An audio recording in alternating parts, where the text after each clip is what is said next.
Colorado Territory, 1847. The gunshot echoed across the dusty plains like thunder before a storm. 3 men lay sprawled in the dirt, their blood seeping into the parched earth. The 4th man, trembling behind an overturned wagon, watched in horror as a figure emerged from the smoke.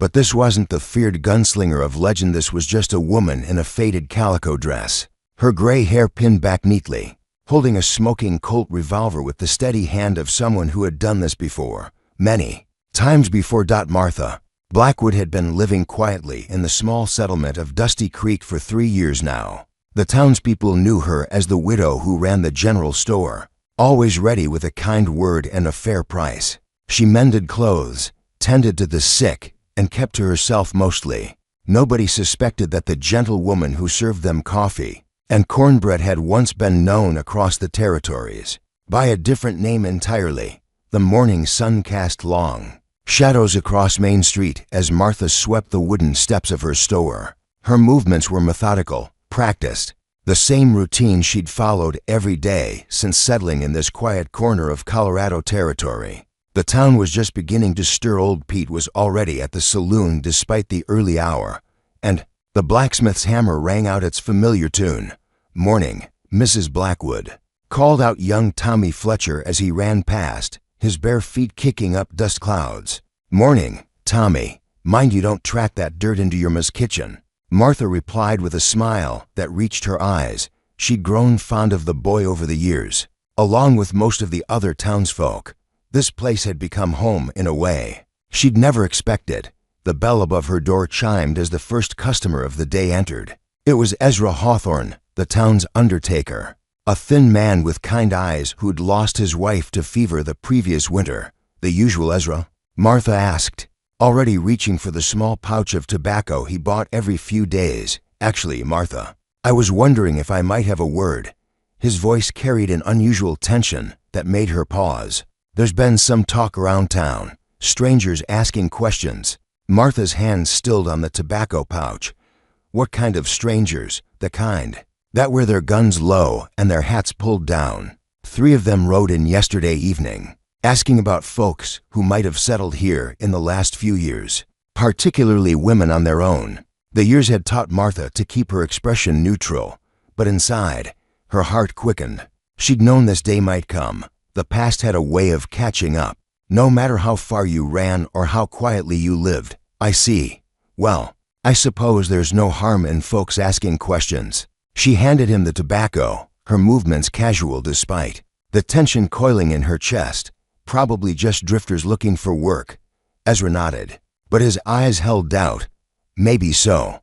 But Martha, if you ever need anything, I appreciate that." "Ezra, I truly do." After he left, Martha stood alone in her store, surrounded by the familiar scents of flour, coffee, and leather goods. Through the window, she could see the 3 strangers Ezra had mentioned. They were standing outside the saloon, their horses stamping impatiently in the heat. Even from a distance, she could tell they weren't ordinary drifters. The way they carried themselves, the way they scanned the street, these were men who lived by violence. The tallest of the 3, a man with a black beard and cruel eyes, was questioning Mrs. Patterson from the boarding house. Martha couldn't hear the words, but she could see the woman's discomfort, the way she kept glancing toward the general store. Martha moved away from the window and walked to the back of the store, where she kept her private quarters. Behind a loose floorboard, wrapped in oiled cloth, lay her past. She pulled out the bundle and unwrapped it carefully. The Colt .45 looked exactly as she'd left it 3 years ago, clean, oiled, and deadly. Beside it lay a leather holster, worn, smooth from years of use, and a small metal star that caught the morning light. For a moment, she was no longer Martha Blackwood, the quiet widow. She was Evangeline Cross, the fastest gun in the West, the woman who'd brought justice to lawless towns from Texas to Montana, the woman who'd put more outlaws in the ground than any 10 men combined. The bell chimed again, and Martha quickly rewrapped the gun, shoving it back beneath the floorboard. She smoothed her apron and walked back to the front of the store, where she found the 3 strangers waiting for her. "Ma'am," the bearded man said, touching the brim of his hat in a mockery of politeness. "Name's Cole Hartwell." These are my associates, Jake and Slim. Martha nodded politely. How can I help you, gentlemen? We're looking for someone. A woman who might have settled in these parts a few years back. Goes by different names, but she's got a particular skill with firearms. I'm afraid I can't help. You there? Most of the women in Dusty Creek are married or widowed townspeople. Nothing exciting about any of us. Hartwell's eyes narrowed. See, that's interesting. Because we heard tell of a woman matching our description who might have taken up storekeeping. Thought you might know something about that. I'm sorry, but I really couldn't say. Martha kept her voice steady, but her mind was racing. These men weren't here by chance. Someone had talked. Someone who knew who she really was. Well now, Hartwell said, stepping closer to the counter, that's mighty disappointing. You see, we've got a score to settle with this particular lady. She killed our brother down in Tombstone, and we aim to return the favor. The other two men had spread out, blocking the exit. Martha recognized the formation. They'd done this before, cornered their prey like wolves. I'm sorry for your loss, Martha said carefully, but I'm afraid you have the wrong person. Do we now? Hartwell leaned across the counter, close enough that she could smell the whiskey on his breath. Because the way I see it, you fit the description perfectly. And this here town seems awfully protective of their sweet little storekeeper. Martha's hand moved subtly toward the small derringer. She kept hidden beneath the counter. Perhaps you gentlemen should try the next town over. Mason Creek has several new rivals. Oh, we'll be checking there too, Hartwell said with a cold smile. But first, we're going to have ourselves a little test. See, Evangeline Cross was famous for her quick draw. So here's what we're going to do. You're going to step outside, and we're going to see just how quick you really are. I'm not armed, Martha said. Sure you are. Jake here saw you reach for something under that counter. Probably got a little pocket pistol. Don't you? Hartwell's hand moved to rest on his gun butt. But don't worry, we'll make it fair. You can run back to your room, get whatever iron you've got hidden away. We'll wait right here. The threat hung in the air like smoke. Martha could see the people on the street beginning to notice the commotion. Young Tommy Fletcher was standing near the barber shop, his eyes wide with fear. Mrs. Patterson was peeking out from behind her curtains. These men wouldn't hesitate to hurt innocent people if they didn't get what they wanted. All right, Martha said quietly. Give me 5 minutes. Hartwell's smile widened. That's more like it. 5 minutes, and then we settle this proper like in the street. Martha walked slowly to the back of her store, her mind working through possibilities. She could try to slip out the back way, but they'd be watching for that.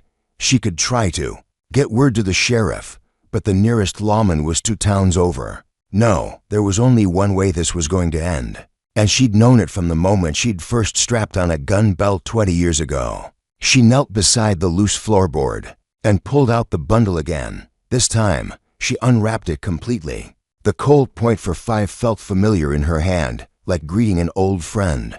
She checked the chambers still loaded after all these years. The leather holster slid around her waist with practiced ease, settling into the groove it had worn in her hip during countless miles of hard riding. Martha looked at herself in the small mirror above her wash basin. The gray-haired widow was gone, replaced by something harder, more dangerous. She'd hoped never to be this person again. But some things couldn't be changed. Some debts had to be paid. She walked back to the front of the store, where the 3 men were waiting. The difference in their demeanor was immediate. They could see the change in her, the way she carried herself now. This wasn't the nervous shopkeeper they'd been intimidating. Well, Hartwell said, but his voice had lost some of its confidence.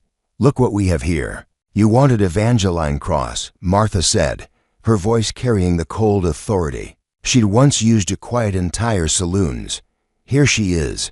The street had cleared as word spread. Martha could see faces in windows, people watching from doorways. This was about to become the kind of story that would be told in Dusty Creek for generations. You killed our brother, Hartwell said, his hand hovering over his gun.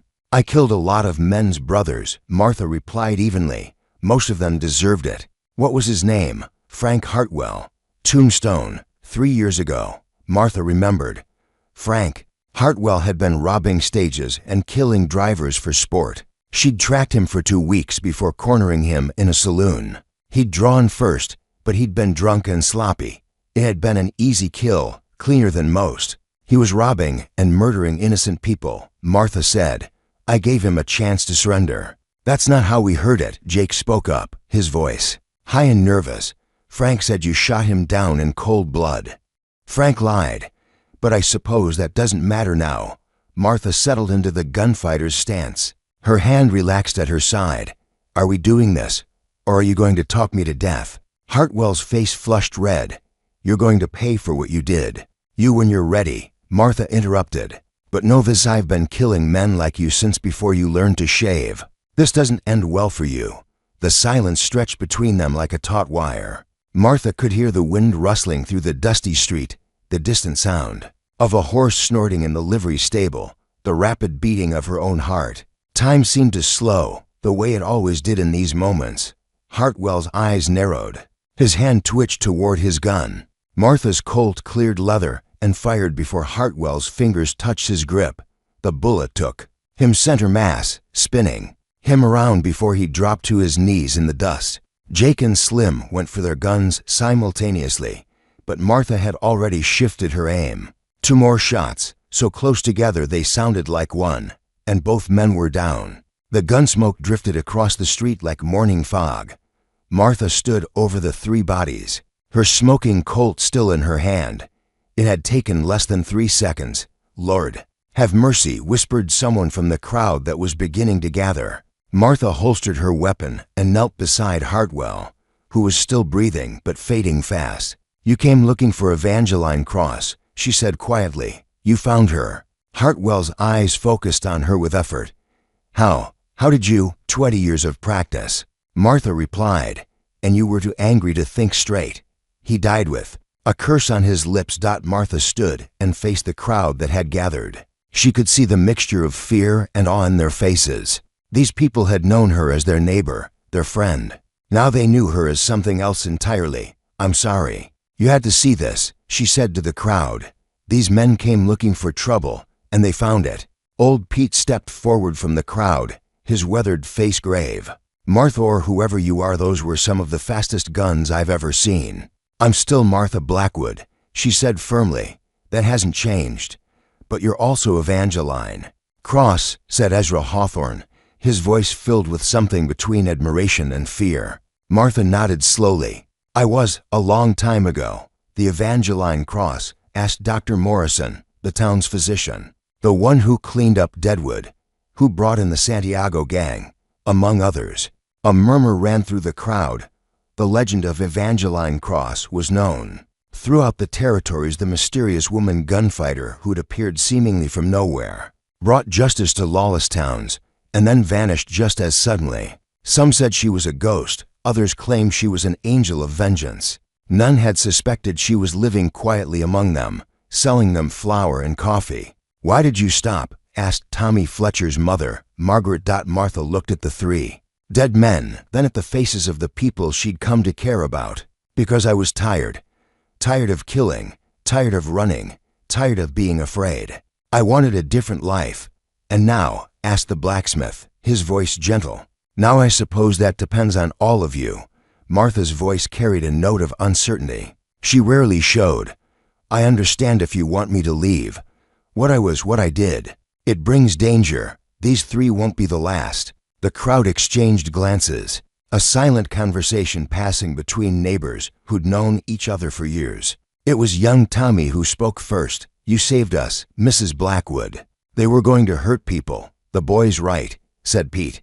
Those men were bad news from the moment they rode into town. You did what needed doing, but there'll be others, Martha said. Men like that don't forget grudges.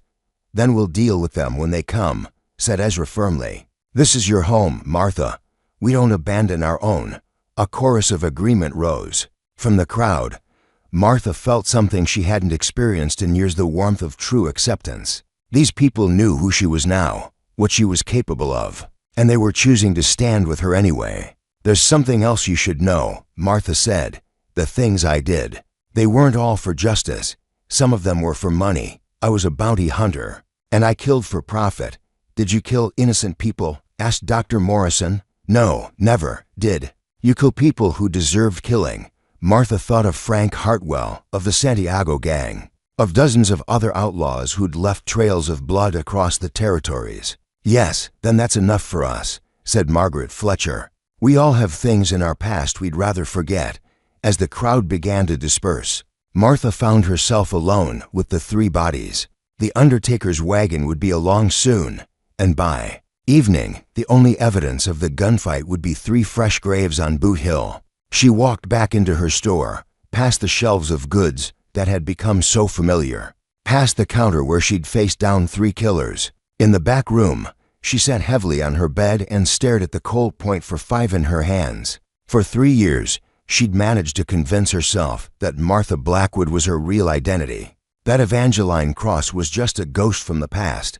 But the weight of the gun in her hands told her differently. This was who she was, who she'd always been. The question was whether she could find a way to be both. A soft knock at her door interrupted her thoughts. Mrs. Blackwood, it's Tommy. She opened the door to find the boy standing there, with a plate of food. Ma sent this over. She said you probably hadn't eaten. Martha accepted the plate gratefully. That's very kind of her, Tommy. And of you, Mrs. Blackwood. Are you really the fastest gun in the West? Martha smiled at his innocent curiosity. I don't know about the fastest, but I'm pretty quick. Will you teach me?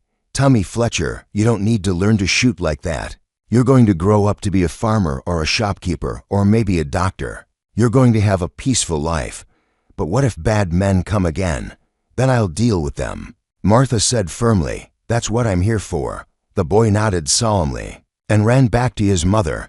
Martha watched him go, then closed the door and sat down to eat. The food was simple but filling: beef stew, cornbread, and apple pie. It tasted like home. Over the following days, life in Dusty Creek settled back into its routine. But with a difference. People still came to Martha's store, still exchanged pleasantries and local gossip, but there was a new respect in their voices, a deference that hadn't been there before. She was no longer just the widow who ran the general store. She was their protector. The story of the gunfight spread beyond Dusty Creek, as such stories always did.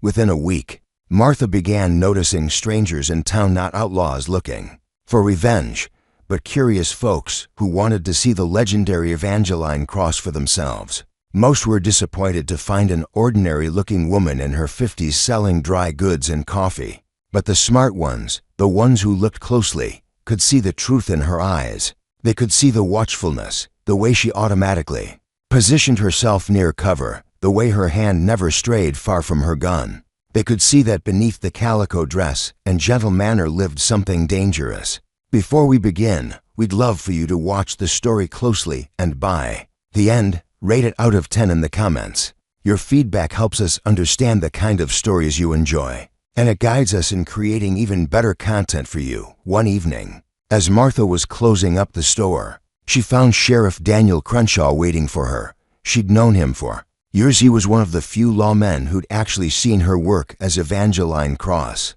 though he'd never known her true identity until now. Martha, he said, touching his hat, or should I say, Evangeline, Martha's fine. It's who I am now, is it? Because I've been hearing some interesting stories. 3 men dead in the street, killed by a woman who supposedly died 5 years ago. Martha locked the door behind her and faced him.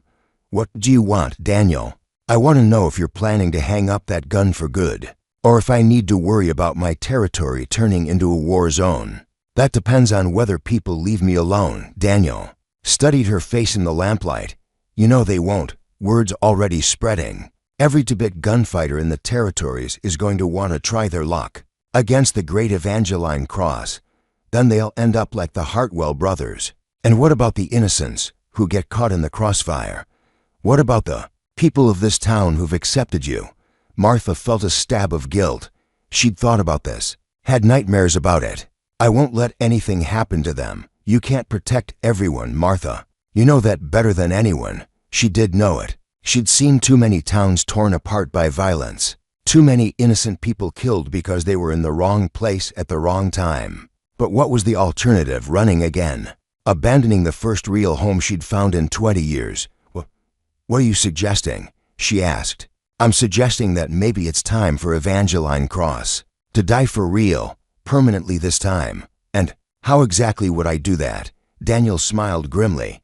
By becoming something else, something official.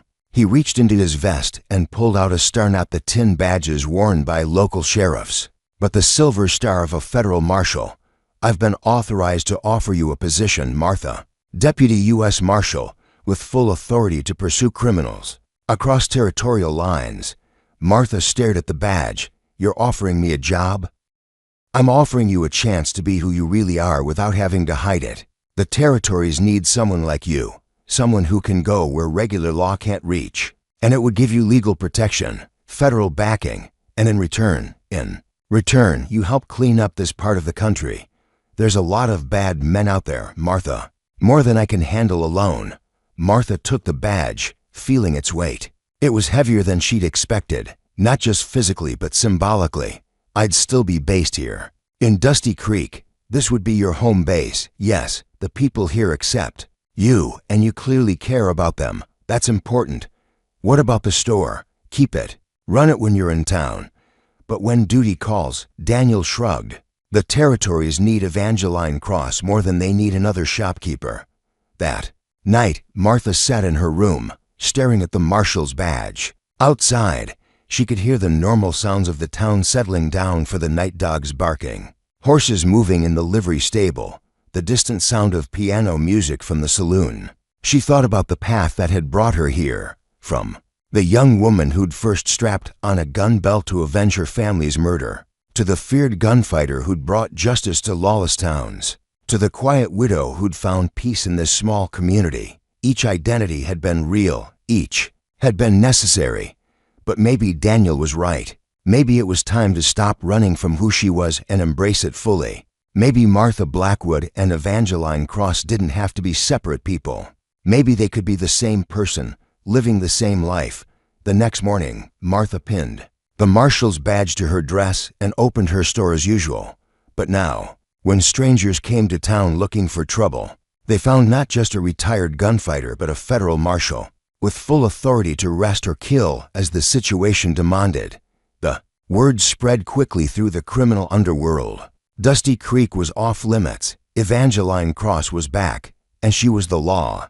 Most outlaws gave the town a wide berth after that, but some, driven by pride or stupidity or the desire for fame, still came looking for her. They found her behind the counter of her store, measuring out flour or discussing the weather with customers. They found her in her federal marshal's badge and her Colt .45, and they found her faster than anyone had ever been. The town cemetery grew by a dozen graves over the next 2 years. Each grave was marked with a simple wooden cross and the inscription, "Here lies a fool who thought he was faster than the law." Martha, for she was always Martha to the people of Dusty Creek, settled into her dual life with surprising ease. She was the shopkeeper who remembered everyone's children's names and always had a kind word for the lonely or grieving. She was also the federal marshal who could outdraw any man alive and had brought peace to a corner of the territories that had known little but violence. On quiet evenings,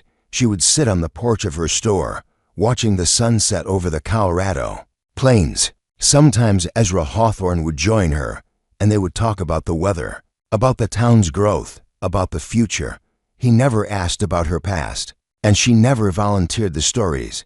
Some things were better left buried, but sometimes, when the wind was right, she could hear the echoes of gunshots from years past, the voices of men she'd killed, the cries of people she'd failed to save. The past was never truly gone, never truly buried.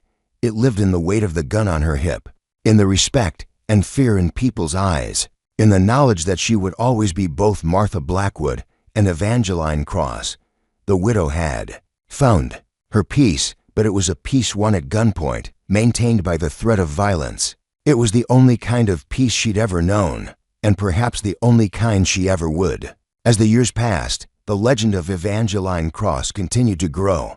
But in Dusty Creek, she was simply Martha, the woman who ran the general store and kept them safe. She was their neighbor, their friend, their protector. She was home. And for the first time in her life, that was enough. Now that you've watched the full story, We'd really appreciate it if you could rate it out of 10 in the comments.